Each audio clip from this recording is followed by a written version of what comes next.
तो दोस्तों 10 से लेकर 12 फरवरी के बीच में जो अपकमिंग आईपीओ ओपन होने वाला है एजेक्स इंजीनियरिंग का आईपीओ, जो कि 10 से लेकर 12 फरवरी के बीच में ओपन रहेगा। तो इस वीडियो के अंदर हम रिव्यू करेंगे इस आईपीओ का और जानेंगे कि क्या इस आईपीओ में अप्लाई करना चाहिए नहीं करना चाहिए। देखिए सारी चीज़ें मैं आपके क्लियर करूंगा, डिसीजन आपको अपनी रिस्क अपना एनालिसिस लगा के बनाना है। सबसे पहले एक अंदाजन इसका ग्रे मार्केट का प्रीमियम जानेंगे, इससे हमें थोड़ा बहुत लिस्टिंग गेंस का अंदाजा हो पाएगा। एंकर लिस्ट तो अभी आना बाकी है, वो आएगी तब वो भी डिस्कस कर लेंगे। फिर इस कंपनी की डिटेल्स के बारे में जानेंगे, मतलब ये कंपनी क्या काम करती है, कौन से सेक्टर की कंपनी, फ्यूचर कैसा रह सकता है। फिर इसके फाइनेंशियल्स और फंडामेंटल्स जानेंगे, मतलब कंपनी प्रॉफिट मेकिंग है या लॉस मेकिंग है या उधारी वगैरह ज़्यादा तो नहीं है, और क्या सस्ती है महंगी है, सारी चीज़ें क्लियर हो जाएंगी। फिर इस आईपीओ की डिटेल्स लेंगे, फिर जानेंगे कि अब क्या इस आईपीओ में अप्लाई करें या नहीं करें तो लिस्टिंग गेंस के हिसाब से या लॉन्ग टर्म के हिसाब से सारी चीज़ें क्लियर करेंगे इस वीडियो के अंदर। तो वीडियो शुरू करने से पहले दोस्तों Telegram, Instagram, WhatsApp channel, free में डीमेट अकाउंट सबकी लिंक डिस्क्रिप्शन के अंदर है, और एंजल अपस्टॉक्स के साथ बिल्कुल फ्री में खुलवा सकते हैं डीमेट अकाउंट, और इंश्योरेंस वगैरह करवाना है तो उसकी भी लिंक डिस्क्रिप्शन के अंदर मिल जाएगी। तो कंपनी जो है एजेक्स इंजीनियरिंग, उसका सबसे पहले ग्रे मार्केट का प्रीमियम जाने तो लगभग 10% के आसपास बता रहा है, लगभग 60 रुपये पर शेयर।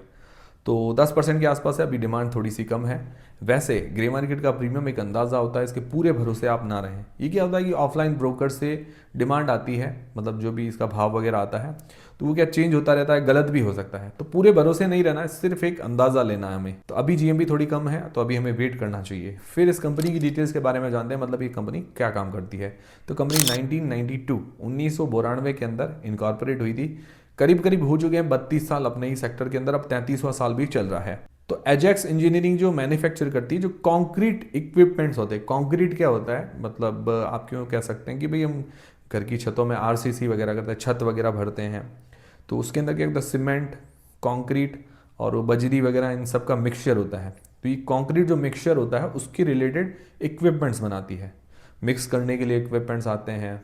फिर क्या होता है कि ट्रक से इधर उधर सप्लाई करना था, ये पूरा कंक्रीट का मिक्सचर बना हुआ होता है, तो ट्रक के अंदर वो घूमता रहता है, अगर वो घूमेगा नहीं तो फिर क्या होता है कि वो माल जम जाएगा, इसीलिए उसके रिलेटेड भी इक्विपमेंट्स ये मैन्युफैक्चर करती है। मतलब कंक्रीट से रिलेटेड स्टार्टिंग टू एंड ये सर्विसेज देती है। तो उसके अंदर है कंक्रीट मिक्सचर ये बनाती है, प्रोडक्ट्स की बात करें तो। दूसरा है बैचिंग प्लांट्स, ये होता है कंक्रीट के लिए। फिर आता है एक पेवर्स, पेवर्स जो होता है सड़क बनाने के लिए काम में आता है, पूरी सड़क उससे बनती, बहुत बड़ी मशीन होती है। फिर आता है ट्रांजिट मिक्सचर, ट्रांजिट मिक्सचर मैंने आपको बताया कि भाई इधर से उधर ट्रांसफ़र करना होता है, भाई 40-50 किलोमीटर 100 किलोमीटर, तो वो उससे ट्रांसफ़र हो जाता है। फिर आते हैं डंपर्स। फिर आता है बूम पंप, बूम पंप के अंदर मतलब थोड़ी दूरी पर वर्टिकली डालना या हॉरिजेंटली ये कंक्रीट में डालना होता है, तो हाइड्रोलिक्स से मतलब रिलेटेड ये पंप होता है, तो उससे क्या आसानी से उधर उधर डाल सकते हैं। फिर आता है स्टेशनरी पंप, तो ये सारे पंप वगैरह या कंक्रीट से रिलेटेड जो भी इक्विपमेंट्स है ये मैन्युफैक्चर करती है, स्टार्टिंग टू लेकर एंड तक पूरा इसका इन हाउस है, डिज़ाइन डेवलपमेंट मैन्युफैक्चरिंग पूरा इन हाउस है, काफ़ी अच्छी बात है। टोटल इसकी 4 मैन्युफैक्चरिंग यूनिट्स है कर्नाटका के अंदर। और बात करें कंक्रीट मिक्सचर के अंदर, मतलब जो इक्विपमेंट्स बनाती है उसके अंदर इंडिया के अंदर ये लीडिंग कंपनीज में इसका नंबर आता है, मतलब जो टॉप 5 कंपनीज होती है उसके अंदर इसका नंबर आता है। टोटल इसकी 51 डीलरशिप दी हुई है 23 स्टेट्स के अंदर, और इंडिया के अंदर इसके 114 टच पॉइंट्स है। और विदेशों के अंदर भी डीलर हैं, लगभग 25 के आसपास विदेशों के अंदर फॉरेन कंट्रीज में इसके डीलर्स वगैरह हैं। अभी तक ये 15,700 कस्टमर्स को मतलब सर्विसेज दे चुकी है, और इंडिया के अंदर 29,800 प्रोडक्ट्स या यूनिट सेल कर चुकी है लास्ट 10 सालों के अंदर। तो इसका काम शानदार है, यूनिक मुझे काम लगा, मतलब ऐसे ही मैंने बहुत कम कंपनीज देखी है। स्पेशलाइजेशन इसका है कंक्रीट बिजनेस के अंदर। अब जो सिविल इंजीनियर है या इंजीनियर है, जो ठेकेदार वगैरह बड़े बड़े कंस्ट्रक्शन से रिलेटेड कंपनीज, उनको ज़्यादा पता होगा इसके बारे में। तो कोई ऐसा है तो मुझे कमेंट करके ज़रूर बताइएगा कि इसका रिव्यू दीजिए, इसकी मशीन्स इक्विपमेंट्स कैसे आते हैं। बाकी ओवरऑल मुझे सेक्टर बहुत ही अच्छा लगा। फिर इसके फाइनेंशियल्स और फंडामेंटल्स जाने, अगर फाइनेंशियल्स 2022 से 2024 तक दिए गए हैं, 30 सितंबर 2024 मतलब 2 क्वार्टर्स के भी दिए गए हैं। तो अगर इसके एसेट्स देखते हैं तो एसेट्स के अंदर साल दर साल ग्रोथ है, 735 करोड़ से 1348 करोड़ रुपए के आसपास हुए हैं। रेवेन्यू के अंदर भी साल दर साल ग्रोथ देखने को मिल रही है, 771 करोड़ से 1780 करोड़ रुपए के आसपास हुए हैं। तो मतलब 2-2.5 गुना जैसी ग्रोथ है, काफ़ी अच्छी बात है। बाकी अभी 2 क्वार्टर के 794 करोड़ रुपए हैं, तो वो 2 क्वार्टर्स का अगर दुगुना करते हैं तो वो थोड़ा सा भी कम नज़र आ रहा है। बाकी अगले क्वार्टर का देखते हैं, वो पूरा रिजल्ट तो पूरे साल का पता चलेगा। बाकी अभी देखिए FY24 तक ग्रोथ शानदार है। बाकी बात करें प्रॉफिट आफ्टर टैक्स की, तो प्रॉफिट आफ्टर टैक्स साल दर साल बढ़ा है, 66 करोड़ से 225 करोड़ रुपए के आसपास हुआ है। प्रॉफिट मार्जिन्स 12% से ऊपर के निकल कर आते हैं, बहुत ही शानदार बात है। बाकी नेट वर्थ साल दर साल बढ़ी है। इसके हाथ में रिजर्व्स अगर देखें, मतलब जो एक्स्ट्रा पैसा होता है वो 984 करोड़ रुपए के आसपास है, बहुत अच्छी बात है। और अभी देखें तो लगभग इसके ऊपर ऑलमोस्ट डेट है ही नहीं, तो इसको आप मान सकते हैं ऑलमोस्ट डेट फ्री कंपनी। ऐसी बहुत कम कंपनीज देखने को मिलती है जिनके रेवेन्यू प्रॉफिट के अंदर अच्छी हो, रिजर्व्स उसके हाथ में अच्छे हो और डेट फ्री कंपनी हो। मैंने बहुत टाइम बाद ऐसी कंपनी देखी है। पिछली एक और कंपनी आई थी, मुझे वो नाम याद नहीं आ रहा है, तो ऐसी कंपनीज कम देखने को मिलती है। मुझे क्या है कि पर्सनली फाइनेंशियली स्ट्रांग कंपनी अच्छी देखने को मिलती है। कोई भी बिजनेस का रूल क्या होता है? पैसा कमाना। आप बिजनेस क्यों करोगे? पैसे के लिए करोगे। जॉब क्यों करोगे? पैसों के लिए करोगे। तो पैसा अगर इसकी फाइनेंशियल कंडीशन अच्छी है तो फिर क्या दिक्कत है? तो मतलब बिजनेस चलाने वाला जो प्रमोटर है काफ़ी होशियार है। फिर ROE 24%, ROC 32% की है, बहुत शानदार है। फिर इसका पी वैल्यूएशन देखिए, पी 32 का निकल कर आता है, प्राइस टू अर्निंग्स रेशियो। और अदर जो इसकी कंपनीज है 35 से लेकर 46 के बीच में निकल कर आता है। तो अदर कंपनीज के मुकाबले देखें तो पी वाइज सही वैल्यूएशंस है। फेस वैल्यू ₹1 पर, तो भी मुझे थोड़ी महंगी लग रही है। बाकी पी वाइज देखें अदर से ठीक है वैल्यूएशंस। प्राइस टू बुक देखें तो 7.86 का निकल कर आता है। अदर्स का देखिए तो 3.56 से लेकर 11.22 के बीच में निकल कर आता है। प्राइस टू बुक के हिसाब से ठीक ठाक वैल्यूएशंस है।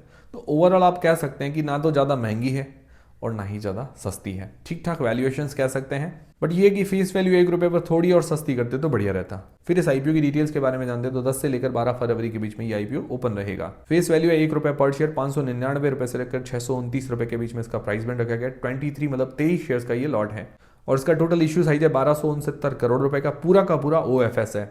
थोड़ा बहुत फ्रेश इश्यू लेके आते तो बढ़िया रहता। बाकी ओवरऑल जो इसकी कंडीशन है, फाइनेंशियल कंडीशन, उस हिसाब से लग रहा है कि इसको पैसों की अभी तो कोई खास जरूरत नहीं है। बाकी प्रमोटर की होल्डिंग अभी 93% की, बाद में थोड़ी कम हो जाएगी।